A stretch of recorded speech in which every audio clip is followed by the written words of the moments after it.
কি হয়েছিল, কেন এই ঘটনাটি ঘটলো, সরকার এই বিষয়টি জানে কিনা, এর প্রভাব কি, এই বিষয়টি নিয়ে আমরা একটু আলোচনা করতে চাই আজকে। আমার সঙ্গে যোগ দিচ্ছেন আপনাদের অত্যন্ত প্রিয় মানুষ, প্রিয় মুখ, কর্নেল মুস্তাফিজুর রহমান। মুস্তাফিজ ভাই, আপনাকে স্বাগত জানাচ্ছি আজকের অনুষ্ঠানে। আসসালামু আলাইকুম কনক ভাই এবং আপনার উপস্থিত সহ আলোচক মেজর সুমন এবং যারা এই অনুষ্ঠান দেখছে তাদের সবাইকে সালাম এবং শুভেচ্ছা, এবং অনেকদিন পরে আপনার এই অনুষ্ঠানে আসতে পেরে আমি ধন্য মনে করছি। ধন্যবাদ। না, ধন্যবাদ আপনার অংশগ্রহণের জন্য। দর্শক, আমাদের আরেকজন অতিথি মেজর সুমন আহমেদ, উনিও আপনাদের কাছে খুব পরিচিত। ওনার বিশ্লেষণ আপনাদের খুব ভালো লাগে, বিভিন্ন মেসেজে বা ওনার আলোচনা আমরা দেখি। সুমন ভাই, আপনাকে স্বাগত জানাচ্ছি আজকের অনুষ্ঠানে। সুমন ভাই, আপনি মিউট হয়ে আছেন। আসসালামু আলাইকুম। ওয়ালাইকুম আসসালাম। তো অতিথি দুজনকেই স্বাগত জানাচ্ছি আজকের আলোচনায়। প্রথমে মুস্তাফিজ ভাই, আপনাকে দিয়ে আমরা একটু শুরু করি। এই যে ধরেন বিডিআরকে নিয়ে, এই যে ধরেন যা আমরা দেখছি আর কি, এই সরকারের আসলে রিজার্ভেশনটা কোথায়? মানে যে বিচারটা প্রথমেই হওয়ার কথা, সেই বিচারটা নিয়ে তারা, আমি যেমন আজকের এই শিরোনামে আমি যে চতুর্ভুজ শব্দটা ব্যবহার করেছি, এটিকে আঞ্চলিক শব্দ, বাট এর মানে হচ্ছে উল্টাপাল্টা কাজ করা, নড়বড়ে থাকা আর কি। মানে এই যে উল্টাপাল্টা কাজ আমরা যেগুলো দেখছি, কারণ হাসিনার যে স্বৈর শাসনের যে সূচনা, সেই সূচনার প্রথম আঘাতটা আসছিল কিন্তু বিডিআর এর সেনা কর্মকর্তাদের হত্যাকাণ্ডের মধ্য দিয়ে। হাসিনার সূচনাটা ছিল ওইটা। তো এইটারই যদি বিচার শুরু করার ক্ষেত্রে ধরেন ইন্ডিয়ার আপত্তি থাকে, অনেক স্টেক এখনো ক্ষমতাবান বাংলাদেশে আমরা জানি। তো সব মিলিয়ে আপনি কিভাবে দেখেন এই যে এত কিছুর পরে এখন যে ঘোষণাটা আসছে, এই ঘোষণাটা কতটুকু কার্যকর হবে মনে করেন? সব মিলিয়ে আপনার একটা আলোচনা আপনাকে দিয়ে শুরু করি। ধন্যবাদ কনক ভাই। আলোচনার শুরুতে আমি যে 57 জন অফিসার এবং বেসামরিক যারা এই নির্মম একটা ঘটনায় নিহত হয়েছেন এবং পরিবার যেগুলো নির্যাতিত হয়েছেন তাদের মৃতের আত্মার মাগফিরাত কামনা করছি, সবার জন্য সমবেদনা। এবং আমাদের একটা ব্যর্থতা এখানে, একই সাথে আমাদের ব্যর্থতা যে আমরা তখন সেনাবাহিনীতে ছিলাম, আমরা যে লেভেলেই যাকেই আমরা দোষারোপ করি না কেন, এট দ্য এন্ড আমরা চাকরিরত অবস্থায় তাদেরকে আমরা সেভ করতে পারিনি। এটার জন্য আমাদের একটা ব্যর্থতা আছে, এটা আমরা স্বীকার করে নিয়ে আমি শুরু করছি। হ্যাঁ, ওই সময় এই জিনিসটা নিয়ে যখন এই আমাদের দ্বিতীয় স্বাধীনতা যেটা বলেছি 2024-এ, এরপরে আমরা অপেক্ষা করতেছিলাম যে এখন বিডিআর যে হত্যাকাণ্ড যেটা হয়েছে, এটার একটা সুষ্ঠু বিচার একটা হবে। আমরা আগেই সবাই জানি, এটা ডিটেলস আলোচনার কিছু নেই যে এর আগে 3টি যে কমিটি এবং তদন্ত কমিটি যেটা হয়েছিল, তারা একটাও সবকিছুই আওয়ামী লীগ তথা শেখ হাসিনার ফরমাইশ অনুযায়ী জিনিসটা করেছে। ইভেন এখন বর্তমানে যে স্বরাষ্ট্র উপদেষ্টা আছেন লেফটেন্যান্ট জাহাঙ্গীর স্যার, উনি নিজে ওখানে ছিলেন এবং তখন তার ওখানে অবশ্যই কিছু লিমিটেশন ছিল যার প্রেশার উনি নিতে পারেননি। এবং আমরা আশা করেছিলাম যে এখন যেহেতু ওই প্রেশার গুলো তার কাছে নেই, অর্থাৎ এখন জিনিসটা একটা নিরবিচ্ছিন্ন ভাবে, একটা সহজ স্বাভাবিক ভাবে একটা কমিশন গঠন হবে। এবং এর আগে আমরা 2বার ঘোষণাও দিয়েছি যে কমিশনটা হচ্ছে, এর মধ্যে আইন উপদেষ্টাও বলেছেন এবং স্বরাষ্ট্র উপদেষ্টাও বলেছেন। কিন্তু লাস্ট কিছুদিন আমরা দেখলাম, আপনি যে ওয়ার্ডটা ইউজ করেছেন জুতুল ওইটাই হচ্ছে পিলো পাসিং টাইপ। স্বরাষ্ট্র মন্ত্রণালয় বলতেছে আইন মন্ত্রণালয় বলতেছে আমরা অ্যাপ্রুভাল দিয়ে দিচ্ছি, ওরা স্বরাষ্ট্র মন্ত্রণালয় এখন দেখবে, স্বরাষ্ট্র মন্ত্রণালয় বলতেছে প্রধান উপদেষ্টা ওখান থেকে অ্যাপ্রুভাল হয়। এটা একটা পিলো পাসিং টাইপ হয়ে যাচ্ছে। এটাতে মেইন যে জিনিসটা বোঝা হচ্ছে সেটা হচ্ছে সরকার এটার ব্যাপারে আন্তরিক না, এটা হচ্ছে মেইন জিনিস। তারপরে যখন আমাদেরকে ঘোষণা দিয়ে দিল যে এটা নিয়ে হবে না, actually military officer specially we got outrageous. আমি নিজেও একটু এক্সাইটেড হয়ে গেছিলাম, আমি নিজেও লাইফে এসে এটা নিয়ে অনেক সমালোচনা করেছি যে এটা দিতেই হবে। আমি পরবর্তীতে আমাদের রিটায়ার্ড অফিসার্স ফোরাম যেটা আছে, ওখানে আমি লাইভে গিয়ে সমস্ত অফিসারদেরকে বলেছি, এবং সমস্ত অফিসার, এবং সামনে একটা নির্বাচন আছে 21 তারিখে, যারা অংশগ্রহণ করছে তারা সবাই অ্যাসিওর করেছে যে এটা নিয়ে তারা মাঠে নামবে এবং এটাকে ছাড় দেওয়া হবে না। এবং এটার পরবর্তীতেই আমরা দেখলাম যে আবার ঘোষণা দেওয়া হলো যে একটা কমিটি করা হবে। দেখেন, আগে কিন্তু করা হচ্ছে কমিশন, এখন বলতেছে কমিটি। এখানে বুঝতে হবে জনগণকে এবং মানে আমাদেরকে যে একটা মানে ছেলের হাতের মোয়া দিয়ে ভুলাই রাখার জন্য চেষ্টা, ওরকম একটা অ্যাটিটিউড যে কমিটি করা হবে। ওয়ারেস কমিটি এবং কমিশনের মধ্যে বিস্তর ফারাক। কমিটি আগে যে তদন্তগুলো হয়েছিল এগুলো ছিল কমিটি, জাহাঙ্গীর স্যারের আন্ডারে যেটা ছিল। তারা কি করছে, তারা এনটিএফসি এর কাছে কল লিস্ট চেয়েছে, তারা পায়নি। তারা অনেক সাক্ষী যারা সরকারি চাকরিজীবী এবং সরকারি গোয়েন্দা সংস্থা, সরকারি আমলা, রাজনীতিবিদ, তাদেরকে ইন্টারভিউ করতে চেয়েছে, পায়নি। ওয়ারেস একটা কমিশন যখন হবে, মানে কমিটির কোনো আইনি বাধ্যবাধকতা থাকে না। তারা একটা নির্দিষ্ট সময়ের জন্য একটা নির্দিষ্ট সমস্যা তাদেরকে ডিফাইন করে দেওয়া হয় একটা সরকারি একটা ধারার মাধ্যমে, যে একটা আদেশের মাধ্যমে, যে আপনারা এই জিনিসটা খুঁজে বের করবেন এবং রিকমেন্ডেশন দিবেন। এবং ওই রিকমেন্ডেশনের কোনো আইনি বাধ্যবাধকতা নাই, যেটা সরকারকে পালন করতেই হবে। কমিশন যেটা আমাদের এখানে গুম কমিশন আছে, দুর্নীতি দমন কমিশন আছে, এটা একটা লং টার্ম এবং সাস্টেইন এবং এটা টেকসই একটা সংস্থা, যেটার অথরিটি হচ্ছে এই কমিশন ইচ্ছা করলে প্রফেসর ইউনূসের সাথে নিতে পারবে, তারা যদি চায়, মনে করেন যে এই ঘটনার সাথে তার কোনো সংশ্লিষ্ট থাকতে পারে। সো এই জিনিসটার মধ্যে দুইটা পার্থক্য বুঝতে হবে। সো আমাদেরকে সেম একই মানে ছেলের হাতের মোয়া ধরাই দিচ্ছে হচ্ছে জাহাঙ্গীর স্যারের নেতৃত্বে। এটার জন্য আমি দুঃখ পেলাম যে উনি নিজে একজন মিলিটারি অফিসার এবং উনি এই জিনিসটা খুব কাছে থেকে দেখেছেন। এবং এই সিচুয়েশনে উনি পূর্ণ সহযোগিতা করতেছেন না। বাট আমি এটা বলে রাখতে পারি আপনাকে, আমাদের রিটায়ার্ড অফিসার যারা আছে তাদের কমিউনিটিতে আমি কথা বলেছি, তারা এই জিনিসটা কমিশন না হওয়া পর্যন্ত মাঠ ছাড়বে না। এবং এটার জন্য যতদূর ডিস্টেন্স যাওয়া যায়, এবং আপনারা অলরেডি দেখেছেন, আজকে আমি মেইন স্ট্রিম নিউজে দেখলাম যে brigadier Hasan Nasir sir, lieutenant colonel Hasin sir সহ একটা বড় দল শহীদ মিনারে গিয়েছিল এবং তাদের এই কমিশন গঠনের কথা বলেছে।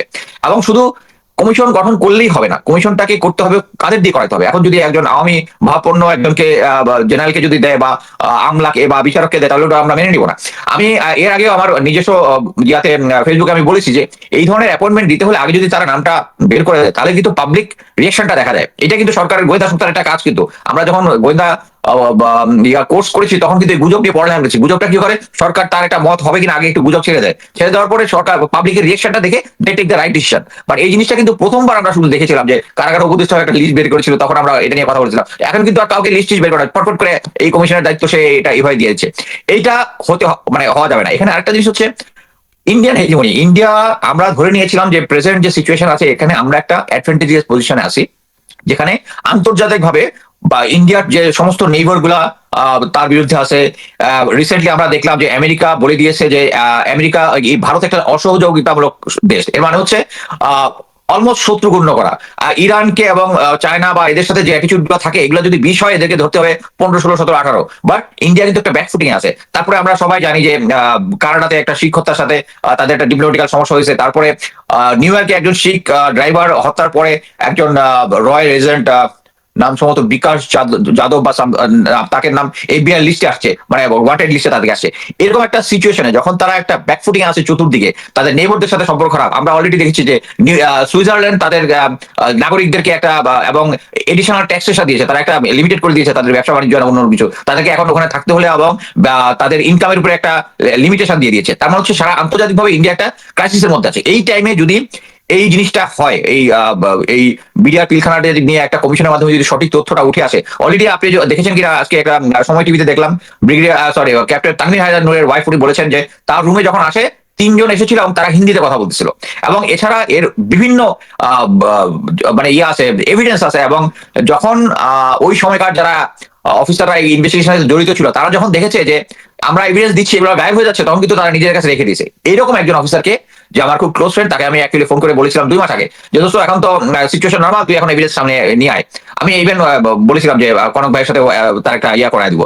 তো সেটা কিন্তু বলেছে দোস্ত এখনো টাইম হয় নাই। এবং আমি তার কনভিন্স হই না, বাট আমি এখন কনভিন্স যে এখনো ইন্ডিয়ান হেজিমনি আমাদেরকে এমন ভাবে আছে। এবং এই সরকার যে ইন্ডিয়ান হেজিমনি মুক্ত না, এটার প্রমাণ হচ্ছে বিক্রম মিশ্র আসার পরে কিন্তু এর আগ পর্যন্ত কিন্তু ছিল যে কমিশন হবে, এরপরে এটা কমিশন হবে না, তারপরে এখন বলতেছে হবে কি, কমিটি হবে। এখানে আপনার আরেকটা জিনিস দেখেছেন যে সেনাপ্রধানের সাথে বিক্রম মিশ্র যাওয়ার আগে দেখা করেছে এবং লুকিয়ে দেখা করেছে, এবং এই নিউজটা সংবাদ মাধ্যম এটা প্রকাশ করেছে। এখানে একটা জিনিস খেয়াল করবেন যে আলোচনা কি হয়েছে, এটা আমি এর আগে বলেছি যে তাদের মধ্যে যে চুক্তি হয়েছে, আমি একটা সোর্স থেকে পেয়েছি যে চুক্তি যেগুলো হয়েছে এগুলো যেন পাবলিকলি প্রকাশ করা না হয়। আমি আবার দেখতেছি যে ওই আইন উপদেষ্টা বলেছে যে চুক্তিগুলো প্রকাশ করা হবে, এখন কিন্তু প্রকাশ করেনি কিন্তু। হ্যাঁ, এতেই জিনিসটা বোঝা যাচ্ছে যে ওদের একটা প্রেশার আছে। এবং আজকে আবার একটা নতুন তথ্য পেলাম যে তারা নাকি যে বিভিন্ন জায়গায় ড্রোন উড়াইছে। তারপরে এখানে এই 16 ডিসেম্বর উপলক্ষে ভ্যাটারান এক্সচেঞ্জ একটা প্রোগ্রাম আছে, আমাদের কিছু ভ্যাটার ওদের দেশে যাবে, ওদের দেশে, এটা নিয়ে অনেক আলোচনা হয়েছে। বাট এই জিনিসটা অবশ্যই বিশ্বাসযোগ্য নয়, কারণ এটা সো সিম্পল একটা জিনিস, এটা ডিপ্লোম্যাটিক চ্যানেলই হয়। এখানে বাই ইন পার্সন কেন দেখা করতে হবে? আমার কাছে সে পরে যেটা মনে হলো যে অ্যাকচুয়ালি তারা এই লুকিয়ে দেখা করাটার মানে হচ্ছে তারা জানে ইনফরমেশনটা আলটিমেটলি আউট হবে। শেষ করি, এটা হচ্ছে জনগণের মধ্যে একটা মেসেজ যাবে, still general Waker is a big stakeholder. এবং এটা বাংলাদেশের জনগণও জানবে, সরকারও জানবে যে স্টিল, মানে আমাদের সরকারের সাথে যেটা হচ্ছে, মানে ইউনিট সরকারের সাথে যেটা হচ্ছে, তার সাথে সবাইকে দেখিয়ে দেওয়া যে still he is a big stakeholder. এটা হচ্ছে ওদের একটা সাইকোলজিক্যাল ওয়ারফেয়ার বলে আমি মনে করি। বাট এটা থেকে আমাদেরকে বের হয়ে আসতে হবে, এবং আমরা রিটায়ার্ড অফিসার যারা আছে আমরা দৃঢ় প্রতিজ্ঞ, এটা কমিশন না হওয়া পর্যন্ত আমরা আমাদের আন্দোলন চালিয়ে যাব। এবং শুধু হলেই হবে না, আমাদের পছন্দ অনুযায়ী এটার যারা এটা করবেন সদস্যদের নিয়োগ করতে হবে। ধন্যবাদ। জি, মেজর সুমন, এই যে ধরেন মুস্তাফিজ ভাইয়ের কথাটা আমরা শুনলাম, তো বাংলাদেশে আসলে ভারতের থেকে চাপ আমরা বুঝতেই পারি যে তারা চায় না এদেরকে বিচার হোক। বাংলাদেশেও অফিসারদের মধ্যে, বাংলাদেশের সেনাপ্রধান সহ আমাদের যারা বড় বড় সেনা কর্মকর্তা আছেন, যাদের সহকর্মী হারিয়েছেন, এখন জুনিয়র অনেকে হয়তো এদের অনেকেই চিনেন না বা জানতেন না বা আন্ডার কমান্ডে ছিলেন না, কিন্তু এখনো তাদের কমান্ডে ছিলেন বা তাদের সঙ্গে কাজ করেছেন, এমন কিন্তু মিড লেভেল বা টপ লেভেল অফিসারের সংখ্যা কিন্তু কম না, কারো বন্ধু, কারো কলিগ। কারো অধীনে ছিলেন। তো আপনি কিভাবে দেখেন বাংলাদেশ থেকে কারা আসলে এখানে বাধা দেওয়ার চেষ্টা করছে? সুমন ভাই, এই মুহূর্তে আমাদের সঙ্গে আরেকজন অতিথি যোগ দিচ্ছেন। আমি ওনাকে সংযুক্ত করি, ব্রিগেডিয়ার হাসান নাসির। নাসির ভাই আমাকে একটু আগে টেক্সট করছিলেন ওনার আজকের পরিস্থিতি নিয়ে। তো আমি বললাম যে আপনিও কেন, ওয়াই নট, আপনি কেন জয়েন করছেন আমাদের সাথে? উনি জয়েন করেছেন। নাসির ভাই, আপনাকে ধন্যবাদ, আপনি জয়েন করছেন। স্যার আসসালামু আলাইকুম স্যার, আপনাকে স্বাগত। আসসালামু আলাইকুম। আসসালামু আলাইকুম। ওয়ালাইকুম আসসালাম। আমরা জাস্ট আপনার কথাই বলতেছিলাম, আপনার শহীদ মিনারে যে আপনি স্পিচ দিয়েছেন এটা নিয়ে আমরা কিছুক্ষণ আগে আলোচনা করতেছিলাম স্যার। জি নাসির ভাই, আমি আসছি আপনার কাছে। থাকলে ভালো লাগতো। জি স্যার।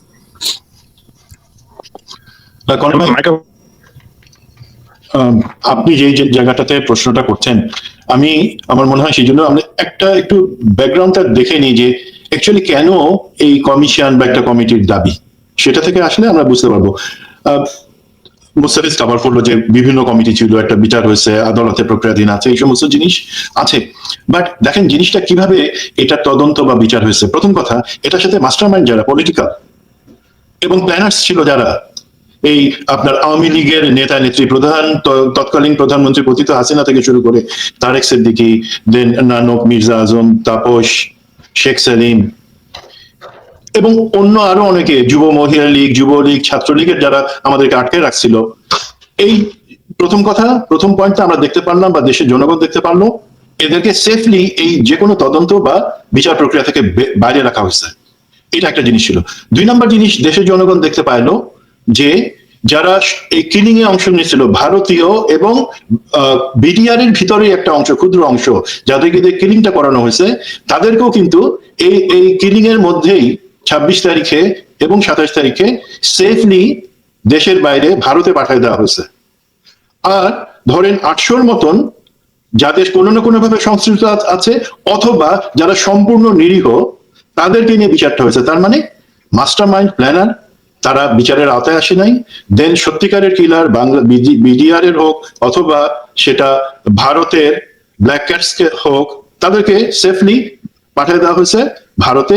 এবং বিচারের নামে যে প্রহসনটা, সেটার জন্য কিছু লোক যারা ইনভলভ ছিল, আর বাকি নিরীহদেরকে নিয়ে করা হয়েছে।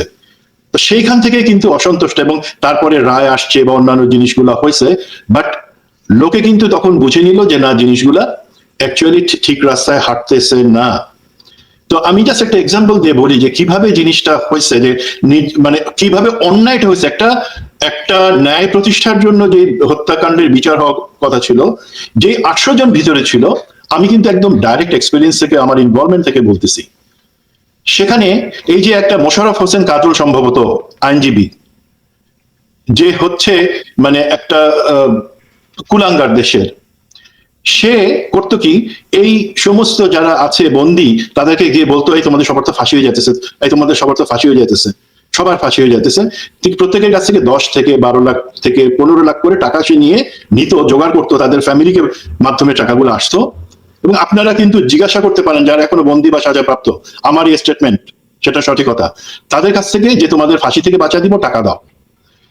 তারা তো আর পলিটিশিয়ান না, তাদের জমি জমা বিক্রি করে তাদের ফ্যামিলি সেই টাকা কাজল এবং কাজলের মাধ্যমে তার সাথে যারা, তাদেরকে দিচ্ছে। আবার একই সাথে এইটার যে বিচারক ছিলেন, মেট্রোপলিটন সেশন জাজ, মানে রায় কিন্তু তিনি দিতে পারেন নাই। কেন দিতে পারেন নাই বলি, মেট্রোপলিটন সেশন জাজ যে ছিল, পরবর্তীতে বিটিআরসি চেয়ারম্যান এবং রিসেন্টলি দুদক থেকে কমিশনার থেকে পদত্যাগ করা সেই ভদ্রলোক, ওনার কাজ ছিল কি, যারা এর মধ্যে ধরেন 50 থেকে 60 জন আছে যারা কিলিং মিশনের অংশ, যারা পালাই যেতে পারে নাই বা যাদেরকে রেখে যাওয়া হয়েছিল, তাদের সাথে তার ডিলটা ছিল যে ঠিক আছে, তোমাদেরকে আমি বাঁচিয়ে দিব 50 লাখ 60 লাখ এইভাবে। এবং উনি সেভাবে টাকা জোগাড় করলেন, এবং উনি একটা প্ল্যান করলেন যে মাত্র 5 থেকে 6 জনকে ফাঁসি দেওয়া হবে, বাট বাকি কিছু লোককে বিভিন্ন মেয়াদে শাস্তি দেওয়া হবে। বাট এইটা কোনোভাবে, আমি সেই অফিসারের নাম বলতেছি না, বাট অবশ্যই সবার ভালো জিনিস খারাপ জিনিস আছে। আমি তার সম্পর্কে ইভেন কিছুদিন আগে একটা প্রোগ্রামে তাকে দায়ী করেছি এই পতিতা শেখ হাসিনা সরকারকে সহযোগিতার জন্য। বাট সেই অফিসার কিন্তু একটা ভালো কাজ করছিল। সে এই জিনিসটা রিপোর্ট বিভিন্ন চ্যানেলে, ডিজিএফআই থেকে শুরু করে সব জায়গায় করে দেওয়ার কারণে সেই বিচারক, সেই মেট্রোপলিটন সেশন জাজকে তৎক্ষণাৎ প্রেশারের কারণে তাকে সরাই দেওয়া হয়, যেটা আর্মি প্রেশার, পলিটিক্যাল না, পলিটিশিয়ানদের মাথা ব্যথা ছিল না। এবং নতুন বিচারক এসে রায়টা দেয়, যেখানে আমরা দেখি যে 52 জনের সম্ভবত ফাঁসির আদেশ দেওয়া হয় এবং বাকিদেরকে বিভিন্ন মেয়াদে শাস্তি দেওয়া হয়। বাট বাকিদেরকে যে বিভিন্ন মেয়াদে শাস্তি দেওয়া হয়েছে, সেটার মধ্যেও কিন্তু অনেকে আছেন যাদের নিরপরাধকে শাস্তি দেওয়া হচ্ছে। তো এই প্রেক্ষাপটে 4টা দাবি গত 15 বছর ধরে, বা আপনি বলতে পারেন যে রায় হওয়ার পরের থেকে দেশের জনগণ এবং সেনাবাহিনী বা আর্ম ফোর্সের মধ্যে ছিল। প্রথম কথা, এই হত্যাকাণ্ডের সুষ্ঠু বিচার হইতে হবে। যারা এই বিচারের আওতায় যাদেরকে আনা হয় নাই, সেই পলিটিশিয়ান এবং মাস্টারমাইন্ড, তাদেরকেও অন্তর্ভুক্ত করে বিচারটা হইতে হবে, প্রথম দাবি।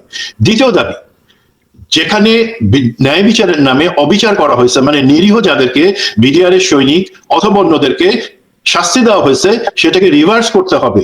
আমরা চাই অবশ্যই যারা জড়িত তারা শাস্তি পাক, কিন্তু যারা জড়িত না কোনোভাবে, তাদেরকে যে শাস্তি দেওয়া হয়েছে সেটাকে রিভার্স করা। তৃতীয় যেটা ছিল, যেহেতু একটা সরকারি বা বাংলাদেশে প্রশাসনের ব্যবস্থাপনা বা পলিটিক্যাল মোটিভেশনে এই জিনিসটা হয়েছে, সুতরাং রাষ্ট্রকে দায়িত্ব নিতে হবে সেটা সঠিক বিচারের জন্য। 4 নাম্বার, এই যে বিচারের নামে প্রহসন, সেটা নিয়ে জনগণ এবং আর্ম ফোর্সেস এর অফিসার সৈনিক সবার মাঝখানে যে ক্ষোভ আছে, সেটাকে প্রশমিত করে তাদেরকে এই জিনিসটা অ্যাটলিস্ট বলা যে না, আমরা ন্যায় বিচার প্রতিষ্ঠা করব। তো এই 4টা জিনিসের জন্য আমরা চেষ্টা করে যাচ্ছিলাম, কথা বলে যাচ্ছিলাম বিভিন্ন ফর্মে। ব্রিগেডিয়ার জেনারেল হাসান নাসির আছেন, উনিও যতটা সম্ভব করেছেন। তো সেই কারণে আমরা একটা আশার আলো দেখছিলাম। এখন আমি আমার আগের 2-3টা অনুষ্ঠানে বলেছি যে আমার পরিচিত অত্যন্ত শ্রদ্ধাভাজন মেজর মিজান, 5th লং কোর্সের, উনি অ্যাকচুয়ালি এই জিনিসটা নিয়ে আমাদের উপদেষ্টাদের মাঝখানে যারা যারা স্টেক হোল্ডার ডিসিশন মেকিং আছেন, তাদের সাথে কিন্তু উনি কথা বলে যাচ্ছিলেন, এবং সেইখান থেকে একটা আশা পাওয়া যাচ্ছিল যে হ্যাঁ, এর জন্য কমিশন হবে, এবং আমি জানাইছিলাম যে হচ্ছে ইনশাল্লাহ ডিসেম্বরের মধ্যে হবে। বাট আপনি যে জিনিসটা, আরেকটা জিনিস যেটা বললেন, এখানে কিছু কিছু লোকের ভয় ছিল। কিছু লোক মনে করে, ভুল করে মনে করে যে হয়তো একটা কমিশন যদি হয় যার বিচারিক এখতিয়ার আছে, এবং তাকে যদি ডাকা হয় সেখানে উনি ডিনাই করতে পারবেন না, সেখানে তাদেরকে ইমপ্লিকেট করা বা অথবা সাক্ষী হিসেবে ডাকা হতে পারে। সেই কারণে কিন্তু এই জিনিসটার একটা ডিলে গেম খেলার চেষ্টা হয়েছে। আমি সরাসরি বলি যে, ধরেন আমি সেখানে ছিলাম মেজর সুমন আহমেদ, আমি ছিলাম 4th ইস্ট বেঙ্গল রেজিমেন্টের পক্ষ থেকে, যেমনি ভাবে আরো অনেক, মোট 4টা ব্রিগেডের বিভিন্ন অফিসার, বিভিন্ন সৈনিক কোম্পানি এলিমেন্ট ছিল। আমরা তো কেউ আসলে ভিতরে ঢুকে জিনিসটার সমাধান করতে পারি নাই।